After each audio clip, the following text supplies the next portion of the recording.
Vabanková hra odhalila odvahu chachalandiákov. Zem smiechu a zábavy sa zmenila na záhrobie. Chachalandiaci sa najedli do popuku. Aktualitami zo sveta chachalandu vás prevedie Matej Krajčovič. Sledujete hlavné správy. Vítajte. Hovorí sa, že risk je zisk. Či je to naozaj tak, sa chachalandiaci presvedčili v programe Všetko alebo nič. Vo vabankovej hre ukázali odvahu a nebojácnosť pri riskovaní. Oplatilo sa to? Podarilo sa im nakoniec vo finále získať vytúžené ceny?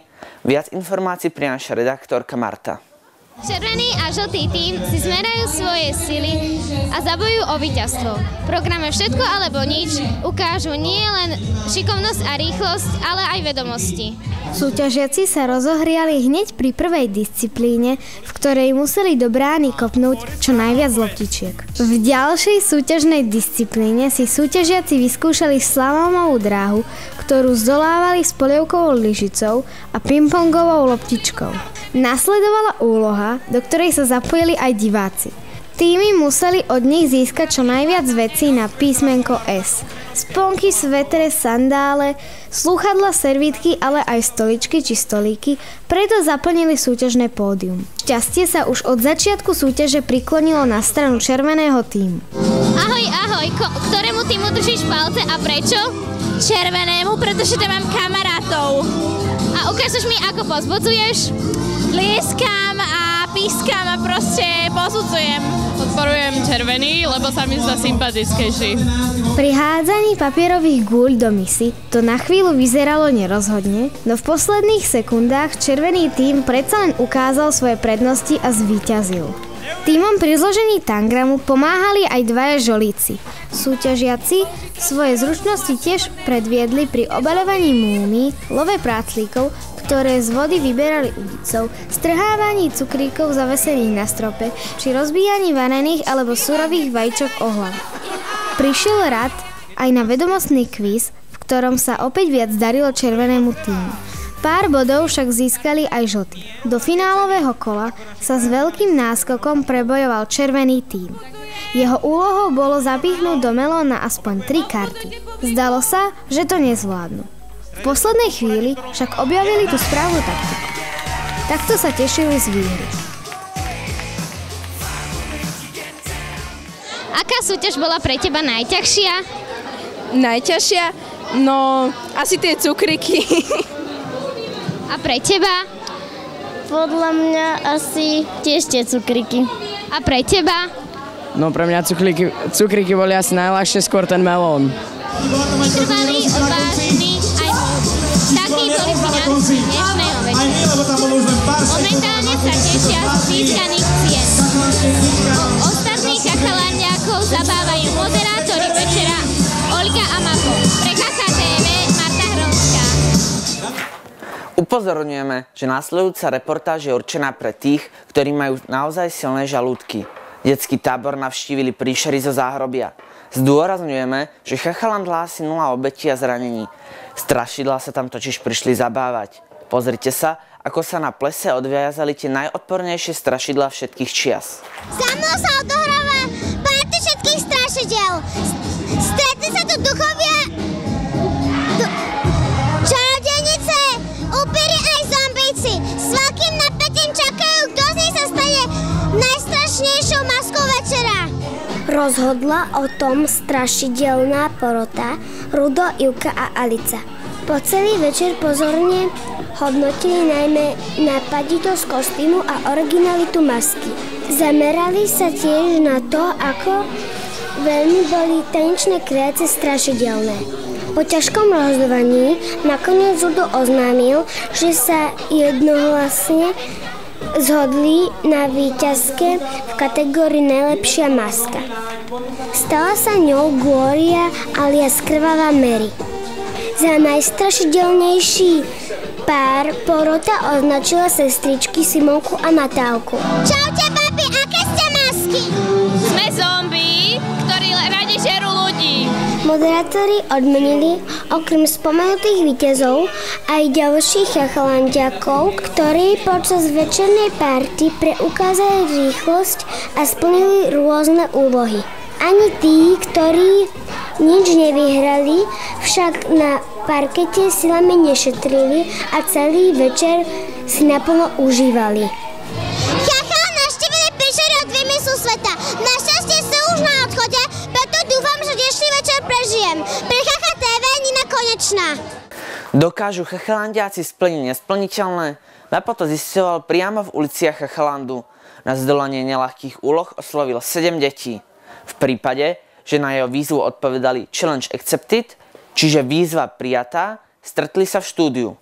Tam sa pred očami divákov pokúšali zvládnuť náročné úlohy. V programe Challenge Accepted sa predvedú len tí najodvážnejší chachalandiaci, ktorí prijali mapovú výzvu.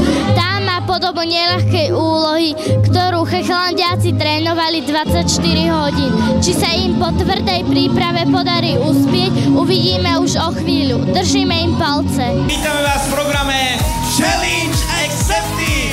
7 chachalandiákov poctivo po celý deň trénovalo, aby vo večernom programe predviedli svoju šikovnosť. Jediným víťazom večera sa stal Rudolf. Do 1 minúty mal vytvoriť z plastových pohárov a pingpongových loptičiek tzv. Labilnú trofej.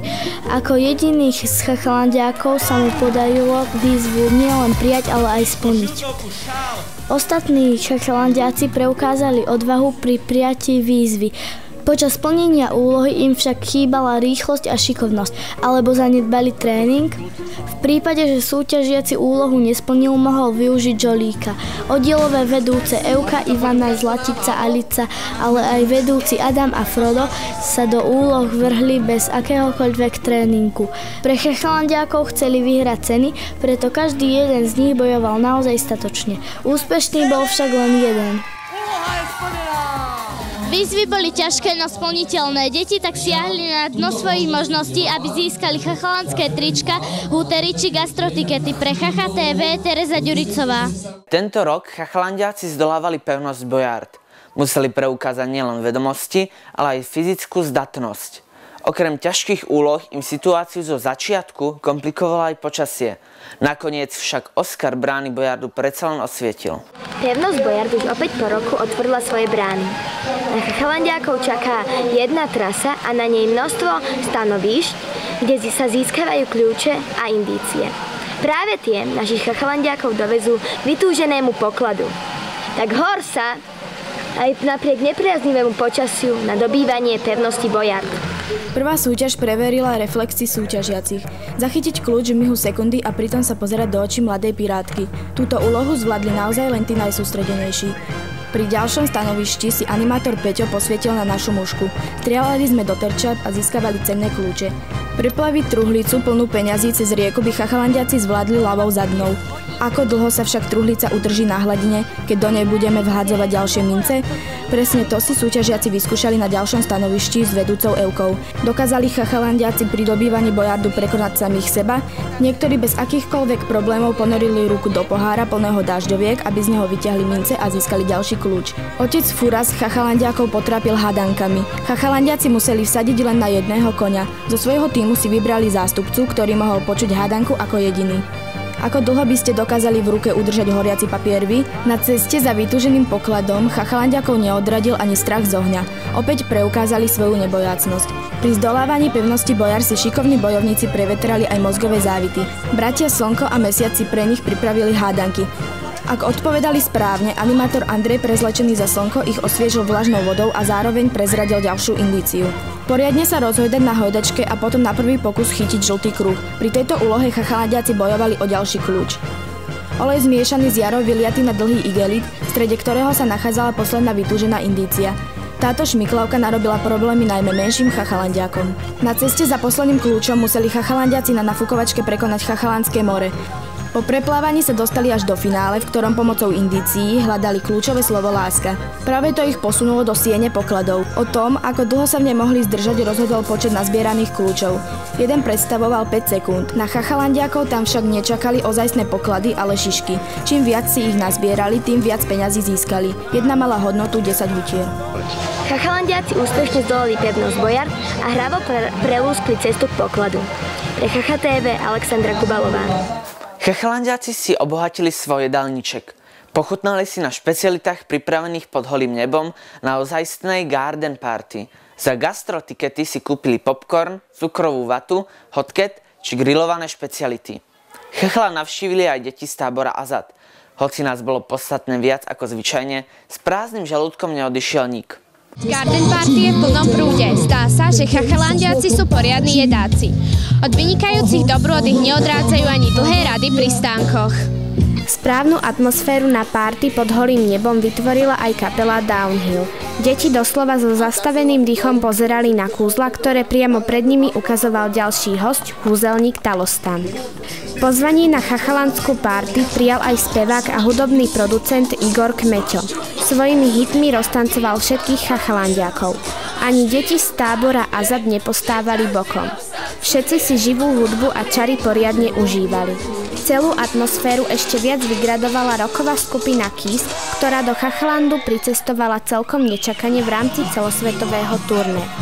Azadiáci nám práve v tomto vystúpení ukázali, že sú za každú srandu. Tvrdá hudba, perfektná zábava a chutné dobroty. To nebolo všetko, čo ste si mohli na Garden Party vychutnať. Veľkým prekvapením bola pena. Počas celej akcie si deti doplňali sily rôznymi dobrotami.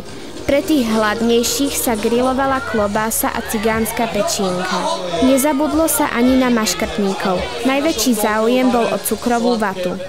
Máme tu aj kamarátov z táboru Azad. Kto vie, ako im chutilo? Čaute, babi. Čo ste už stihli ochutnať? Pukance, drink, vineu a cukrovú vatu. Pukance, drink, vatu, vineu. A čo vám najviac chutilo? Cukrová vata. Mne tiež cukrová vata, ale všetko bolo dobre. Pokiaľ deťom prišlo na chuť niečo slané, popcorn, hotket alebo hranolky určite ulahodili ich chuťovým pohárikom. Garden party s kamarátmi z táboru Azad, k tomu skupina Downhill, Igor Kmeťo a kúzelník Talostan. Čo viac si mohli chachalandiaci prijať? Party sme si jednoducho všetci naplno užili. Pre Chacha TV Andrea Glasová. Garden party uzatvorila náš spravodajský blog. Prajeme vám príjemné sledovanie VIP magazínu s Terezou Kravecovou. Dovidenia.